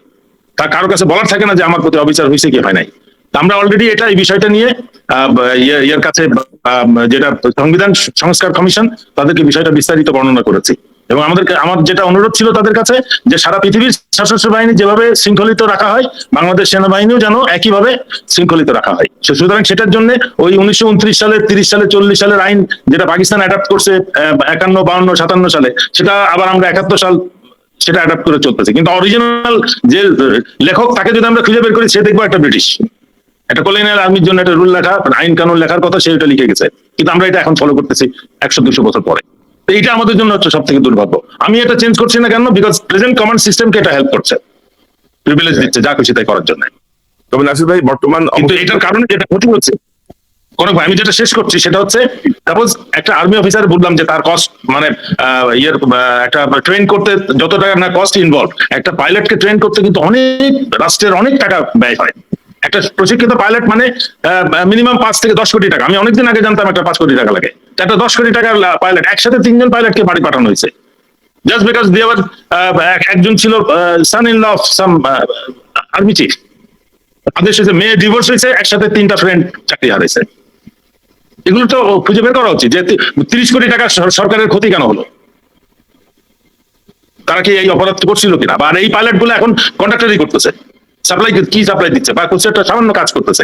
এই যে এত টাকা ব্যয় করে একটা পাইলটকে ট্রেন করা হলো, তারপরে এখন তারা অন্য কাজ করতেছে, এটা রাষ্ট্রের জন্য কত বড় ক্ষতি। এই যে তাপস হত্যা মামলার যাদেরকে শাস্তি দেওয়া হয়েছে, সুবাইল সে মালয়েশিয়ান ইউনিভার্সিটিতে প্রফেসর এখন পিএইচডি করে, সে দেশে থাকলে আমরা দেশ উপকৃত হইতো, আমরা কেন তাকে কাজে লাগাতে পারলাম না। মেসেজ জাকির সে নিজের টাকায় জাপান যাবে, তাকে এয়ারপোর্টে আটকাইছে, সে যেতে পারবে না, সারা রাত তাকে এয়ারপোর্টে রাখছে, বলছে তুমি সিআইডিতে যাও। সিআইডিতে আবুল কাহার আকান্দের কাছে গেছে, সারাদিন সে ওখানে থাকছে। তারপরে সন্ধ্যার সময় তাকে বলতেছে যে তার ফ্লাইট মিস, তার ওই ফরেন কোর্স স্কলারশিপ মিস। সন্ধ্যার সময় তাকে বলছে যে আমাদের কোনো কেস টেস না, আপনাকে সেনাবাহিনী থেকে নো ফ্লাই ইনস্ট্রাকশন দেওয়া হয়েছে, সেজন্য আপনি ফ্লাই করতে পারেন নাই। এটা কোন দেশে আমরা বসবাস করতেছি? তবে নিজের পয়সায় ইউনিভার্সিটিতে পড়তে গেছে, 3rd টার্ম পরে তাকে বলছে ইউনিভার্সিটি থেকে বলছে যে you are no more student of this university. এগুলো জাতিকে জানতে হবে যে এই কাহিনীগুলো এই দেশের মধ্যে একটা সেক্টরে এই কাজগুলো হচ্ছে, এই অনিয়মগুলো হচ্ছে। তবে ব্রিগেডিয়ার হাসান নাসির, আমি আজকে যে আলোচনা আমি চাই যে এমন একটা কমিশন গঠন হবে বিডিআর হত্যাকাণ্ডের জন্য, যে কমিশন প্রথম দিনে সমন পাঠাতে পারবে স্বরাষ্ট্র উপদেষ্টাকে, যে আপনি যে তদন্ত কমিটির প্রধান ছিলেন কোন কারণে কার নির্দেশে আপনি প্রপারলি তদন্ত করতে পারেন নাই, কারা কারা আপনাকে নির্দেশ দিয়েছিল, কিভাবে কিভাবে কি করেছেন, সেগুলো আপনি ব্যাখ্যা করেন, সেগুলো আপনি সাক্ষ্য দেন। এরকম একটি শক্তিশালী ব্যক্তির নেতৃত্বে কমিশন চাই। যেমন আমাদের সরকারে যেমন বিপ্লবীদের কোনো প্রতিনিধিত্ব ওইভাবে নাই, হাতে গোনা 3-4 জন ছাড়া, বাকি যারা আছে জিরো প্রতিনিধি, জিরো বলা যায়, পার্সেন্টেজ ওয়াইজ 0.01%। এবং এবং ধরেন আপনার বাসার সামনে যদি কোনো কাউকে পোস্টেড করা হয়, আপনাকে যদি ওয়াচিং এ রাখা হয়, বা আপনার আত্মীয় স্বজনকে যদি হেনস্থা করা হয়, আমার তো মনে হয় যে সেনা প্রধানের উচিত ডিজিএফআই প্রধানকে ডেকে কারাই ঘটনাটি ঘটাচ্ছে সেই ভূতগুলোকে লাথি মেরে সেনাবাহিনীকে বের করে দেয়া। আর ছবি তোলা আছে, তারা যদি দেখতে চায় আমি ছবি দেখাবো। সোজা বাংলা, এগুলোর কোনো ইয়ে নাই। আর আমি মনে করি যে জেনারেল ওয়াকার যদি মনে করেন যে তিনি কাউকে আবার রক্ষা করবেন, কাউকে আবার ফেরত আনবেন, কারোর প্রতি যদি কারোর জন্য যদি ওনার মন কাঁদে, ওনার মাথায় যদি আবার সেই গান ঢুকে, যদি মন কাঁদে তুমি চলে এসো এক নিরালায় বা এক অবেলায়, কি যেন একটা গান আছে না, উনি তো গান টান শোনেন, কোনো কিছু লাভ হবে না। আমরা এই চুপ্পুর অপসারণ যেন আমরা চাই, প্রয়োজনে আমরা সোচ্চার হবো জেনারেল ওয়াকারকে অপসারণের জন্য। কারণ আপনি একবার পজিটিভ ভূমিকা দেখিয়ে সেটাকে সারা জীবন ভাঙিয়ে খাবেন, ভেতরে ভেতরে ক্ষতি করবেন, সেটি আমরা মানবো না। আমরা অনুষ্ঠানের শেষ প্রান্তে কর্নেল মুস্তাফিজ, আপনার শেষ কোনো বক্তব্য যদি থাকে 30 সেকেন্ডের মধ্যে যদি আপনি যদি বলেন। আমি শুধু এটাই বলতে চাই যে আমিও বিশ্বাস করি যে স্যারের মতো যে একটা কমিশন হবে ইনশাল্লাহ, কিন্তু কমিশনের যারা সদস্য হবেন এ ব্যাপারে আমি অ্যাকচুয়ালি একজন গুরুত্বপূর্ণ সেনা সদস্যের সাথে আলাপ করেছি, এবং আমি বলেছি actually brigadier Hasan Nasir sir join করবেন বা উনার অ্যাডভাইস নেওয়ার জন্য। আমি আশা করি যে সেনা অথরিটি এটার মধ্যে অবশ্যই একটা স্টেক হোল্ডার, এবং আমি সঙ্গে বলতে চাই হাসান নাসির স্যার এখানে থাকুক আর না থাকুক, বাট তার অ্যাডভাইস যেন নেওয়া হয় সদস্যদেরকে অ্যাপয়েন্টমেন্ট করার আগে। আদারওয়াইজ যদি সদস্যরা আমাদের মনোভূত না হয়, আমরা এটার এগেনস্টে আবার গ্রাউন্ডে নামবো ইনশাল্লাহ। ধন্যবাদ। মেজর সুমন, আপনার কাছ থেকে আপনার শেষ মন্তব্য। এই কমিশনটার ব্যাপারে আমি আজকে সকাল মানে বাংলাদেশ সময় রাতের কথা বলছি, কিছু কয়েক ঘন্টা আগে, যে আমি যতদূর জানি প্রেশারের কারণে সেটা আলটিমেটলি তারা কমিশনই করবেন, কমিটিতে থাকতে ওই কমিটি হিসাবে একটা কিছু বুঝাই দেওয়া, সেটা সেই রাস্তায় ভুল পথে তারা হাঁটবেন না। এই ডিসিশনটা অ্যাকচুয়ালি হয়েছে সব লেভেলে, এবং আলটিমেটলি তারা এই 21শে ডিসেম্বরের আগেই যে কোনো সময় তারা এটাকে কমিশন হিসেবে দিবেন। বাট ইম্পর্টেন্ট, আমরা চারটাই বলছি, right people with the right mandate, সেখানে কোনো দুর্বলতার কোনো জায়গা থাকবে না। এবং একই সাথে আমি বলতে চাই যে আমরা জানি যে কোটা সংস্কার আন্দোলন নিয়ে যে খেলাটা আওয়ামী লীগ খেললো, যে আদালতকে তারা যে জিনিসটা চায় সেটা আদালতের মাধ্যমে বলাচ্ছে, অথবা একবার বলে ঠিক আছে পুরাটা বাতিল করে দে, দেন আবার আসলে ঠিক আছে আবার আন্দোলন হবে। এই খেলা যাতে আপনারা আদালতকে ইনভলভ করে খেলা খেলবেন না। এবং ডিজিএফআই আপনাদের পরিসরের মধ্যে আপনাদের অনেক বড় দায়িত্ব দেশের গোয়েন্দা এবং দেশ সুরক্ষায়, সেখানে মনোনিবেশ করেন। যেখানে আপনাদের এখতিয়ার নাই রাওয়া অথবা এই ধরনের জিনিস, একটা কমিটি, যেটা কমিশন, যেটা আমাদের জনগণের প্রাণের দাবি, সেটার ব্যাপারে আপনারা ইন্টারফেয়ার করবেন না প্লিজ। আমি আরেকটা কথা বলতে চাচ্ছি, সেটা হচ্ছে আমি কনফার্মেশন পেয়েছি যে ডিজিএফআই আগে যেরকম ইসলামিক দলগুলোকে এনে একটু স্পন্সর করতো, still they are continuing funding them. আমি মনে করি যে it is the right time যে DGFI should come to their original charter of duty. এই চার্টার অফ ডিউটিতে তাদের কোনো পলিটিক্যাল অ্যাফেয়ার করার তো ইয়া নাই, তাদেরকে এই ফান্ডিংটা বন্ধ করতে হবে, এবং রাজনৈতিক ব্যাপারে দেশে একটা সুষ্ঠু নির্বাচন এবং রাজনৈতিক দলগুলোকে ম্যানিপুলেট করা থেকে তাদেরকে বিরত রাখতে হবে, এবং এটা জেনারেল ওয়াকারকে উদ্যোগ নিতে হবে। এবং আমি মনে করি যে ডিজিএফআই যেহেতু প্রধান উপদেষ্টার গোয়েন্দা সংস্থা, জেনারেল ওয়াকারের না, সো এই জিনিসটা যেন ঠিক মতো দায়িত্বটা জেনারেল ডক্টর ইউনূস বুঝে নেন, এইটাই আশা করবো। ধন্যবাদ। আমরা যেমন জানি যে কর্নেল হামিদও, জেনারেল হামিদও তো এখন ইন্টারফেয়ার করছে, সাবেক ডিজিএফআই এর প্রধান, তিনিও তো এখন ফুল এবং উনি মানে যখন ডিজিএফআই থেকে চলে গেছেন, আর্মিতে ছিল, তখনও তিনি এই সমস্ত জিনিসগুলো ডিল করতেন, আনঅফিসিয়ালি অনেক জিনিসগুলো ডিল করতেন। খুবই দুর্ভাগ্যজনক। ব্রিগেডিয়ার হাসান নাসির, আপনার শেষ মন্তব্য। আমার হচ্ছে যে আমি কর্নেল মুস্তাফিজের সাথে সম্পূর্ণ একমত। আমরা যখন ডিজিএফআই তে চাকরি করেছি বা যখন দেখেছি ইয়াং অফিসার হিসেবে, তখন ডিজিএফআই এর একটা ফান্ড ছিল যেটাকে এসএস ফান্ড বলতো, সেটা স্পেশাল সার্ভিস ফান্ড। এখন একটা নতুন নাম শুনলাম, স্ল্যাশ ফান্ড, যেটা অগণিত, সেটা কোনো লিমিট নাই, আনলিমিটেড। এগুলোর আমার মনে হয় হিসাবের আওতায় আসা উচিত। দ্বিতীয় হচ্ছে যে কমিশন শুধু বিডিআর হত্যা মামলার তদন্তই করবে না, হত্যার তদন্ত করবে না। আমি মনে করি সশস্ত্র বাহিনীর গত 15 বছর বা একটা এই দীর্ঘ সময় 50 বছর পরে অন্যান্য বিষয় যেরকম একটা কমিশনের মাধ্যমে সংস্কার করা হচ্ছে, ডিফেন্স একটা রিফর্ম কমিশনের হওয়া উচিত, এবং ডিফেন্সকে এই আইন কানুন গুলোকে আধুনিক করা উচিত। তাহলে অনেক অবিচার থেকে সশস্ত্র বাহিনী মুক্তি পাবে, অনেক অন্যায় থেকে মুক্তি পাবে, এবং এই যে ব্যাপক অর্থ ব্যয় করে একটা অফিসার বা সৈনিককে ট্রেনিং করা হয়, এক কথায় তাদের চাকরি চলে যায় এবং তারা কোথাও যেতে পারে না, তারা আনএমপ্লয়েড। একটা ইয়াং সৈনিক বা একটা অফিসার বাড়িতে যেয়ে কোনো কাজ করতে পারে না। এরা সেনাবাহিনীতে থাকলে বা এদের একটা অল্টারনেটিভ সার্ভিস। আরেকটা জিনিস হচ্ছে সেনাবাহিনীকে এই গত 15 বছরে ব্যাপকভাবে ব্যবসায় নিয়োজিত করা হয়েছে। সেনা কল্যাণে আমরা দেখেছি একজন মাত্র ইউনিফর্ম পরা অফিসার থাকতো, সেখানে এখন মনে হয় 30-50 জন রয়েছে। তাহলে আমাদের বর্ডার এই মিলিটারি প্ল্যানিং কারা করবে? এরা যদি চাল ডাল আটা ময়দার হিসাব করে সারাদিন।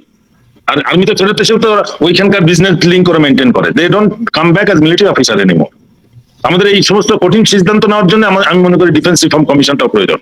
Army should roll back its business totally and get into garrison for military purpose only, defence purpose only.